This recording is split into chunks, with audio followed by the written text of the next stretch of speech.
बोलो जयकारा बोल मेरे श्री गुरु महाराज की जय। सभी गुरुमुख प्रेमियों से सप्रेम जय सच्चिदानंद। अमृत वेला, ब्रह्म वेला, ब्रह्म मुहूर्त, कितने ही सुंदर नाम से उच्चारित किया जाता है। ये सुबह सवेरे का जो 3 घंटे का जो पहर होता है, 3 बजे से 6 बजे तक का,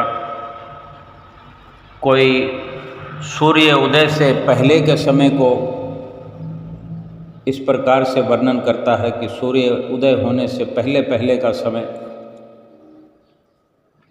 एक प्रकार से इसको अगर शब्दों में बांध दिया है तो वो अमृत वेला ही कहा जा सकता है।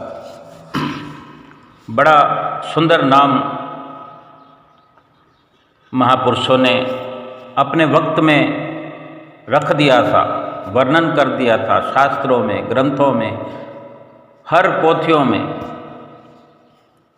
कि ये जो वक्त है भगवान से मिलने के लिए, परमात्मा से आत्मा का मिलन करने के लिए, एक प्रकार की ये सच्ची साधना है, ये कोशिश, ये पुरुषार्थ भगवान प्राप्ति का है, भगवान को पाने का है। और ये पूरा मनुष्य जीवन ही भगवान को पाने के लिए ही मिला है।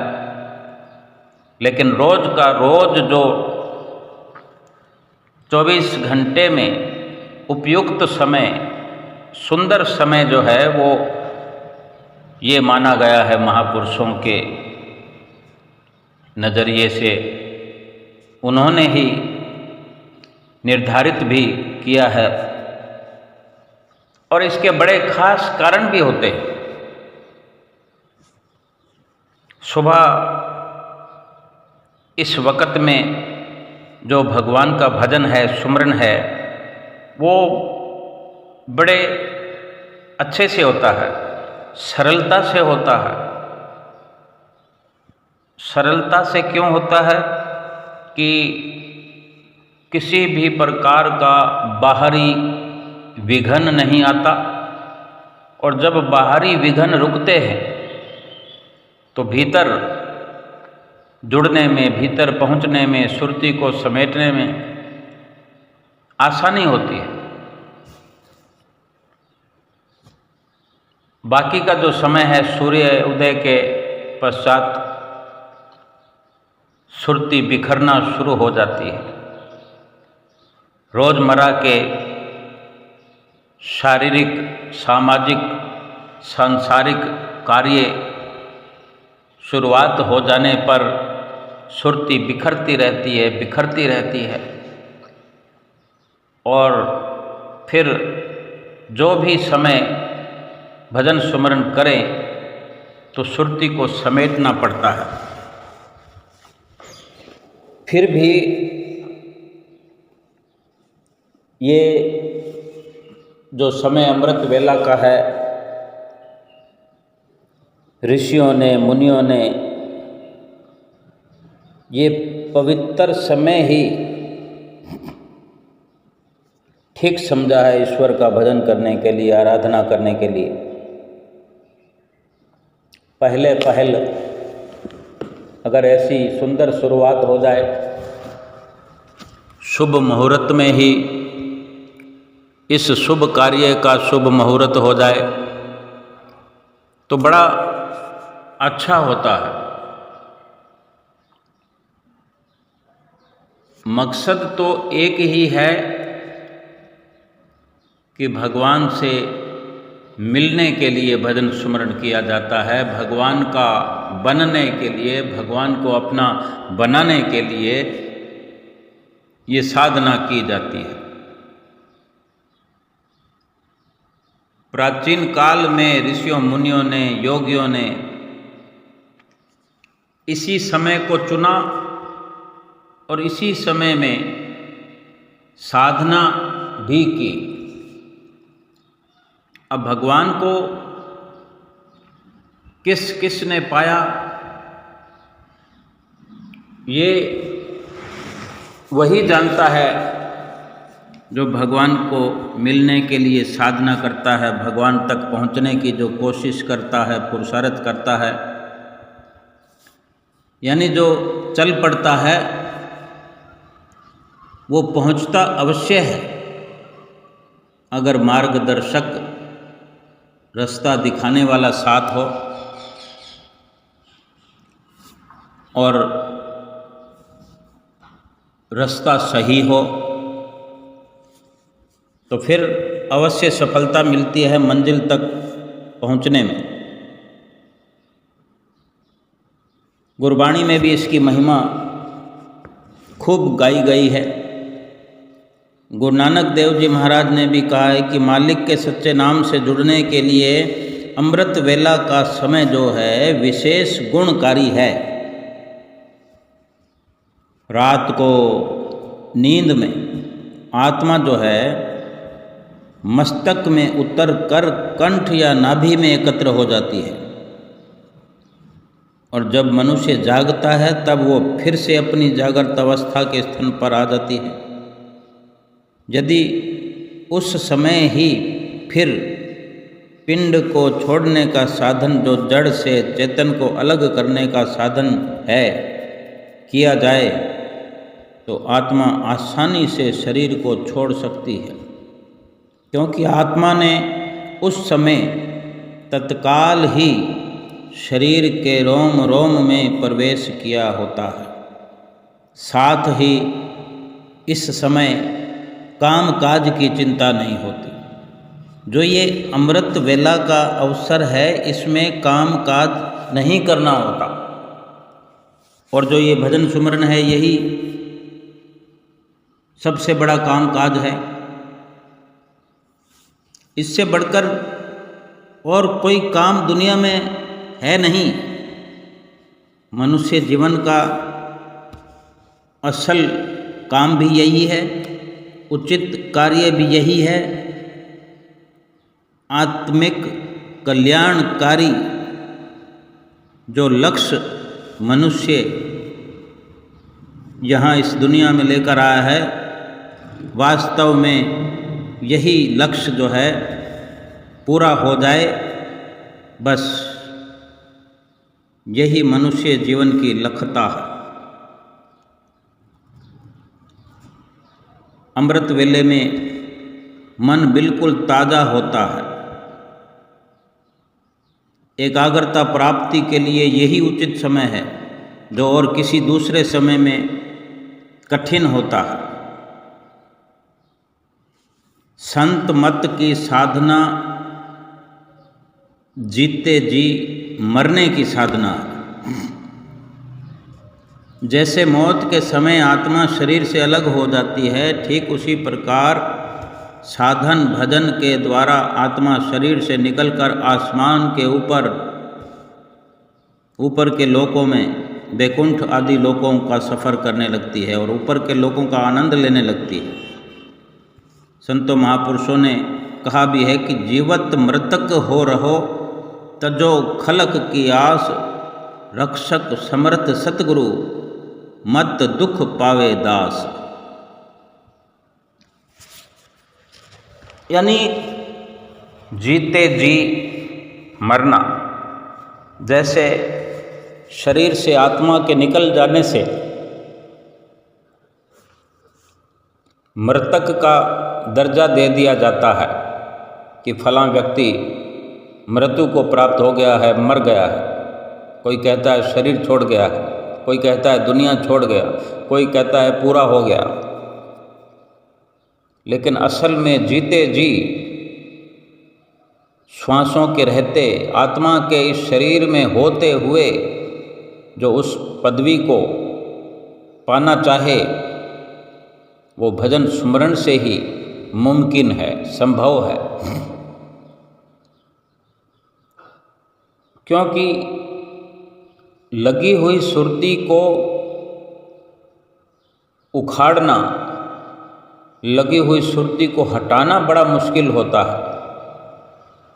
लेकिन अगर संतों महापुरुषों की संगत नित्य प्रति जो गुरुमुख प्रेमी करते हैं, नित्य प्रति सत्य का संग करते हैं, वाणियों का स्वाध्याय करते हैं, भजन अभ्यास के लिए जिन्होंने अपने इस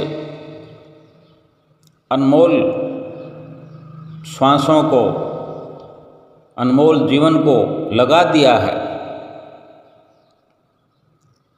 जिन्होंने सत्य और असत्य का भेद समझ लिया है, समझते चले जा रहे हैं, जिसने संसार को झूठ समझ लिया है, मिथ्या समझ लिया है, उसकी सुरती किसी भी वक्त संसार से सिमटकर भीतर की ओर सुमरन भजन में लग सकती है, चाहे वो कोई भी समय हो। उसके लिए कोई ज़रूरी नहीं कि अमृत वेला में ही, और ऐसा भी होता है कि अगर हम देखा देखी सुबह सवेरे उठकर, अमृत वेला में उठकर, या किसी को दिखाने के लिए या किसी पर प्रभाव डालने के लिए इस वक्त भजन सुमरण करने की कोशिश करते हैं, और कभी संतों महापुरुषों की संगत का, संतों महात्माओं के साथ रहनी बहनी, संतों महात्माओं जैसा सादा व्यवहार, सादा खान पान, इस प्रकार का अमल नहीं करते हैं और संसारिक वृत्ति बनी रहती है, संसार के ख्याल बने रहते हैं। सतगुरु से या तो संपर्क है नहीं, अगर है तो विशेष तौर पर, बाहरी तौर पर है, तो फिर ऐसे उत्तम समय में भी बैठकर, या फिर हम जानकारी नहीं रखते, तो केवल बैठने से, बैठे रहने से जो लाभ होना चाहिए था, वो बैठे रहने से वो लाभ नहीं होगा, क्योंकि अंदर की जो कार्यवाही है भजन सुमरण की, उसको करने के लिए हमारे पास अगर युक्ति नहीं है, वो हमें संतों महात्माओं से जानना पड़ेगी, वो जानकारी हासिल करनी पड़ेगी। बहुत से गुरुमुख प्रेमी इस प्रकार से सोचते हैं, कहते भी हैं कि हमें तो बस बैठ करके इतना ही करना होता है, जाप करते हैं, जाप करते रहते हैं। कोई ऐसा भी कहते हैं कि मोबाइल में जाप लगा लेते हैं और फिर हम बैठ जाते हैं। किसी का ये नज़रिया है कि सत्संग लगा लेते हैं, और ये सब बहुत ही अच्छा है, लेकिन ये जो समय भजन अभ्यास का, साधना का, भगवान से मिलने का चुन लिया है, तो उसके लिए भली प्रकार से युक्ति का, तरकीब का हासिल होना भी हर गुरुमुख के लिए, प्रेम के लिए, प्रेमी के लिए जरूरी है कि भजन सुमरण को कैसे किया जाए। अव्वल से अव्वल तरीके से हम एक दूसरे को शायद ना बता पाएं, लेकिन जो भजनीक होना चाहता है, जो अभ्यासी बनना चाहता है, जो साधक है, जो साधना में लीन होना चाहता है, वो अपनी लीनता, अपने सतगुरु के चरणों में सर्वप्रथम करे। अपनी शुभ कामनाएं सतगुरु के चरणों में समर्पित करे। अपना मन सतगुरु के चरणों में समर्पित करे। अपना सर्वस्व सतगुरु के चरणों में निछावर करे और ये दिल से ख्याल निकाल दे कि भजन करने से, सुमरन करने से कोई सांसारिक मनोकामनाएं पूर्ण करने का ये भजन सुमरन कोई जरिया है। ये ख्याल अपने दिल से निकाल दे। संसार की तरक्की के लिए इस प्रकार की आशा मन में रख करके भजन सुमरन किया जाए। ऐसे उत्तम समय को संसारिक कामनाओं की पूर्ति के लिए अगर निर्धारित किया जाएगा, हमारे चित्त में इसी प्रकार फिर कामनाओं का जोर बना रहेगा। आशाओं की पूर्ति का हमारे भीतर ख्याल बना रहेगा। सुमरन भजन में केवल और केवल सब कुछ त्याग करने का विचार होना चाहिए। केवल समर्पण अपने सतगुरु के चरणों में, अपने सतगुरु के आगे समर्पण भाव नित्य प्रति रहे। सुमरन करते वक्त नहीं, बल्कि रोज का रोज, हर घड़ी हर पल छिन समर्पण भाव बना रहे। संसार से ऊब आने लगे, संसार से त्याग वैराग के भाव हमारे भीतर लगातार बनते रहे कि संसार मिथ्या है।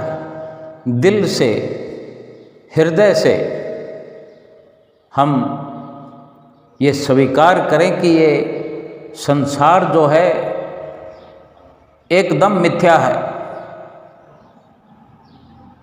और इसमें कुछ भी अपना नहीं। ना घर अपना, ना परिवार अपना, ना कोई काम धंधा, ना कोई रिश्तेदार अपना, ना कुटुंब कबीला। केवल सतगुरु के चरणों से ही प्यार होना चाहिए। अपने जीवन की जो लक्ष्यता है, उपलब्धि है, जीवन की वास्तविकता जो है वो केवल और केवल यही है कि अवर काज तेरे किते न काम, मिल साध संगत भज केवल नाम। कि दूसरे दूसरे जो कार्य करते हैं हम, करते हुए हमें हर वक्त महसूस होना चाहिए कि बेशक हम दुनिया के काम करते हैं, वो केवल और केवल शरीर के ही निमित्त हैं और शरीर के निमित्त किए हुए जाने वाले कार्य हल्के प्रकार से निमित्त मात्र बनकर के केवल शरीर को क्या करना है, शरीर को रोटी कपड़ा और ठिकाना रहने का चाहिए, शरीर सुरक्षित रहे, ये भी बखूबी ध्यान रखना जरूरी है। और ये सब करना इसलिए जरूरी रहे कि इस शरीर को सुरक्षित रखना है, शरीर को खुराक देना है, शरीर को साफ सुथरा रखना है, कि इससे काम लेना है, इससे भजन सुमरन करवाना है, इससे भगवान का मिलन करवाना है जीवात्मा का। इस शरीर से, इसी शरीर से ये उत्तम से उत्तम कार्य करवाना है। इसलिए शरीर को खिलाएं पिलाएं, आराम से रखें। यानी ये एक जरिया है, ये औजार है, ये नौकर है। भला कोई नौकर से किसी भी प्रकार की रियायत करता है? ज़रूरत के मुताबिक जो नौकर से कार्य नहीं लेता है फिर एक दिन पछतावा करना पड़ता है। कोई नौकर को खूब आराम करवावे, खूब खिलावे पिलावे और स्वयं उसकी चाकरी में लग जाए तो फिर वो नौकर तो सेठ बन जाएगा, और हम ही ने खुद ने उस नौकर को सेठ बनाया और खुद नौकर बन गए, फिर वो तो हमें गुलाम बना कर रख देगा, कब्जा कर लेगा वो। ये तो बुद्धिमत्ता नहीं है ना। नौकर से जो नौकर पे जुल्म नहीं करना, ज्यादती नहीं करनी, लेकिन रियायत भी उतनी ही देनी कि वो नौकर बना रहे, खुश रहे, खुशी से कार्य करे। ये शरीर भी है, इसको इतना ही खिलाना पिलाना है कि अधिक खाकर फिर आलस ना करे, उतना ही खाए कि इसकी उदर पूर्ति हो जाए, पेट भरपूर हो जाए, संसार के काम करते कराते भजन सुमरन के टाइम किसी प्रकार की टाल मटोल न करे, आलस न करे। हम देखते हैं अपने जीवन में जब जब भी भजन सुमरन का समय होता है कितनी बार ये कहता है, आज सिमरन न करो तो क्या फर्क पड़ता है, कल कर लेंगे। आज सत्संग में न जाओ तो क्या फर्क पड़ता है। और सत्संग में जाकर भी अगर कोई काम आन पड़े तो तुरंत सत्संग को छोड़ करके चले आते हैं। ये सत्संग को छोड़कर बाहर जा कर के मोबाइल पर बातें करने लगते हैं।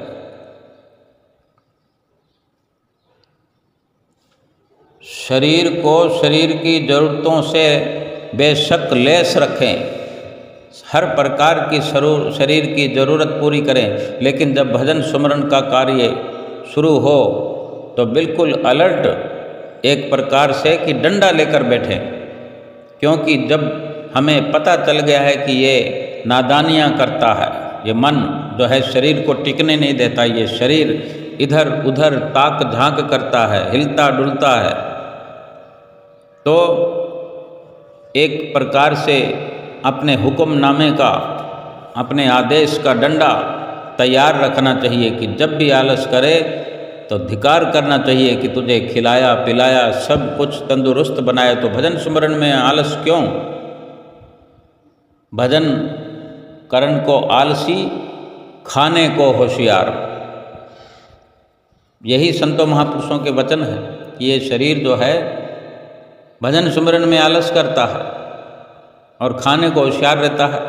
3-3 वक्त हम खाना खाते हैं और ना जाने कितने कितने पकवान 24 घंटे खाते रहते। कभी रात को भी नींद खुल जाए, थोड़ा अंदेशा हो जाए कि भूख लग रही है, खालीपन है, तो कुछ ना कुछ किचन में जा कर के इधर उधर जो भी व्यवस्था होती कुछ खाने का प्रयास कर लेते हैं।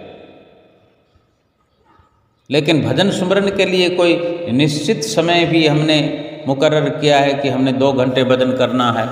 2 घंटे तो आज्ञा ही है, 2 घंटे तो करना ही होता है, लेकिन उसमें भी हमने स्वयं खुद उसको आधा कर दिया है। 2 की बजाय 1 घंटा ही हमने खुद निश्चित कर दिया है। अगर कर दिया है तो फिर उस 1 घंटे के लिए भी मन टाल मटोल करता है, शरीर ऊबने लगता है, नींद आने लगती है और सुरती तो फिर इधर उधर भागती रहती है, ना जाने क्या क्या सोचती रहती है। सुरती को जहाँ हम टिका कर रखते हैं रात दिन, सुरती वहाँ से आसानी से हटती नहीं। तो बेहतर ये है कि सुरती को अपने रोज़मर्रा के जीवन में पूरा पूरा सत्संग में लगाएं, सत्संग का स्वाध्याय करें। सुंदर सुंदर पुस्तकें श्री आनंदपुर दरबार में प्रिंट हुई हैं, सुंदर सुंदर दोहे चौपाइयाँ, दृष्टांत, महापुरुषों की लीलाएं और कितने ही संतों महापुरुषों के सुंदर सुंदर कथन वर्णन किए हुए हैं सुंदर पोथियों में। उनको पढ़ते रहें, सुनने का प्रयास करें। आजकल कितना सुखद समय है कि संतों महापुरुषों के वचन सुनने के लिए श्री दरबार से सुंदर सत्संग सुनने के लिए भी व्यवस्था है। आनंदपुर ऐप के नाम से, प्रयागधाम ऐप के नाम से मोबाइल में व्यवस्था है। ये ऐप डाउनलोड करके रोज़ का रोज़ सत्संग आता है। श्री गुरु महाराज जी के सुंदर हुक्मनामा के वचन आते हैं। समय समय पर जो भी पर्व आते हैं उनमें महात्मा जनों के अलग से विशेष संदेश आते हैं। श्री गुरु महाराज जी के भी स्वयं के वचन आते हैं। अगर सुरती को हम अपने ध्यान को अगर इस प्रकार संतों के सानिध्य में, संतों की संगत में, संतों के वचनों में अगर लगा कर रखते हैं तो फिर भजन सुमरण करते वक्त सुरती वहीं टिकी हुई तैयार मिलती है। और जिसने ये सोच लिया कि ये संसार तो मिथ्या है, फिर मिथ्या संसार के अंदर सुरती को क्यों भटकाना, मिथ्या संसार की मांग क्यों करना, मिथ्या संसार को पाने की हर वक्त क्यों ललक बनी रहना, क्यों चाहना बनी रहे कि मुझे ये मिले, मुझे वो मिले। जो भी पर्याप्त मात्रा में मिला हुआ है उसको बड़े अच्छे से स्वीकार करें। जो भी प्रभु ने दया करके दिया है वो हमारा ही प्रारब्ध है, और हमारा ही प्रारब्ध हमारे ही कारनामों से बना हुआ है, हमारी कार्रवाई से बना हुआ है। हमें विचलित होने की जरूरत नहीं है। हमारे ही कर्म हमारे सामने आकर खड़े हुए हैं, मकान के रूप में, दुकान के रूप में, धन दौलत के रूप में, स्वास्थ्य के रूप में, गोरे और काले के रूप में, अच्छे और बुरे के रूप में। और जो भी व्यवस्था भगवान ने अपनी देख रेख में हमें उपलब्ध कराई है उसको सत्य सत्य करके माने, उसको स्वीकार करें, अंगीकार करें, और जो करने के लिए आए हैं वो करें। करने के लिए तो भजन सुमरण ही हमारा लक्ष्य है। भजन बंदगी इकट्ठा करें, भगवान का नाम जप जप के भगवान के नाम की कमाई इकट्ठा करें। और इसके बदले में क्या चाहिए हमें? कुछ भी नहीं चाहिए। इसके बदले में निश्चित है हम पहले से जो जन्म की मांग करके आए हैं, जब हमने इस मनुष्य जीवन की मांग की थी तो सोच समझ करके की थी कि प्रभु मनुष्य जीवन की एक बार मुझे प्राप्ति हो जाए, प्रभु आपकी दया हो जाए, मुझे मनुष्य जीवन दे दीजिए, मैं भजन सुमरण करूँगा। मैं फिर 84 लाख योनियों में आकर जन्म दर जन्म भटकना नहीं चाहता, मैं भटकनाओं से मुक्त होना चाहता हूँ। 84 लाख योनियों की यातनाओं से, इन दुखों से हमेशा हमेशा आज़ाद होना चाहता हूँ। मैं आपके साथ, आप ही का अंश हूँ, मैं आपसे मिलना चाहता हूँ, आपके साथ मिलना चाहता हूँ। तो ये पहले से निश्चित है, हमने मांग कर रखी है। और इसी मांग को लेकर ही जब हम मनुष्य जीवन में आए हैं तो फिर ये सांसारिक, ये झूठी कामनाएं, झूठी इच्छाएं, ये मांग कर तो हम पथ विचलित हो रहे हैं और हो जाते हैं। अगर इस प्रकार की हमारी वृत्ति बनी हुई है, इस प्रकार की हमारी विचारधारा है, तो हम पथ भ्रष्ट हो रहे हैं, भटक गए हैं। लेकिन ये बड़ी सुखद, सुकून देने वाली अपने आप को ये सौभाग्यशालीता है हमारी कि हम गुरुमुखों को, हम प्रेमियों को श्री सतगुरुदेव महाराज जी की चरण शरण मिली है। श्री परमहंसों की जो रहमत हम पर उतर रही है, ये हर किसी को नहीं मिलती। हम गुरुमुख प्रेमियों को तो विशेष ये ख्याल रखना होता है, सोचना होता है, और सोचना चाहिए कि हम कोई आम इंसान नहीं हैं, एक आम दुनियादार की तरह हमारा जीवन नहीं है। हमारा जीवन इस दुनिया में आला है, आला से भी आला है, क्योंकि हमारे जीवन को संवारने वाला मेरा सतगुरु हारा वाला है, और जिसके जीवन में श्री परमहंसों का प्रवेश है, जिनको श्री परमहंसों की मिली संगत विशेष है, उनके जीवन में एक ही मकसद खास होना चाहिए। उन्हें सत्संग से, सुमरन से, भजन अभ्यास से पूरा पूरा लगाव होना चाहिए, पूरा पूरा उन्हें लाभ प्राप्त करना चाहिए। हमारे लिए सारी की सारी व्यवस्था सतगुरु ने करके रखी हुई है। अगर हमें ऐसी सुखद उपलब्धियां श्री सतगुरुदेव महाराज जी की ओर से मिल रही हैं, मिलती रहेंगी, तो हम जैसा भाग्यशाली इस दुनिया में कोई नहीं है।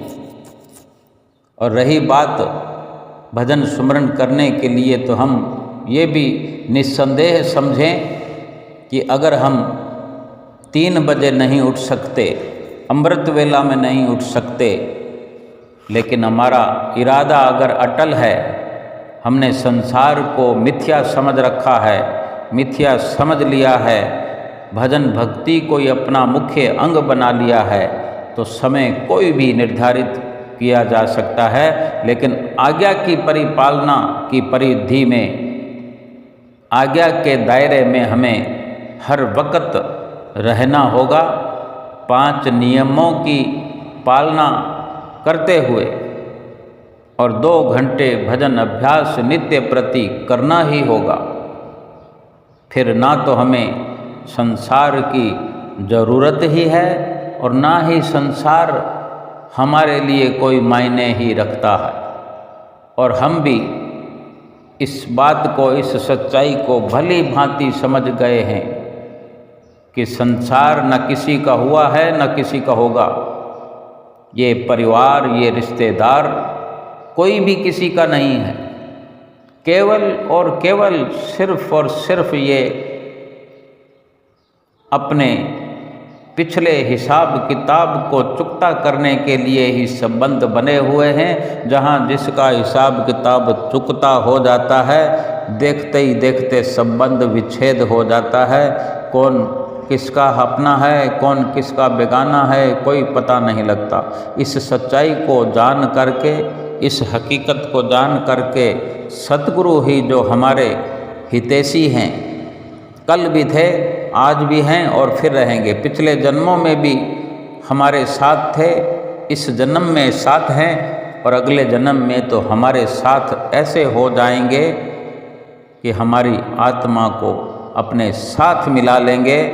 और जो हमने मांग करी थी कि 84 लाख योनियों से मुक्त होना है, सभी दुखों से आज़ाद होना है, हमारी ये मांग पूरी हो जाएगी।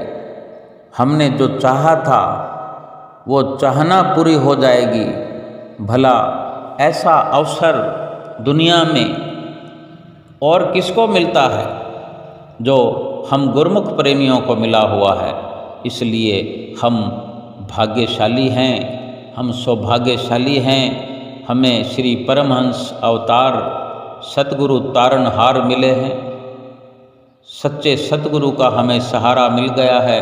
उनके चरणों की भक्ति करते हुए, उन्हीं की प्रसन्नता को प्राप्त करते हुए अपना लोक और परलोक सुहेला करें, और हमेशा हमेशा के लिए 84 लाख योनियों के बंधनों से आज़ाद हो जाएं। बोलो जयकारा बोल मेरे श्री श्री गुरु महाराज की जय।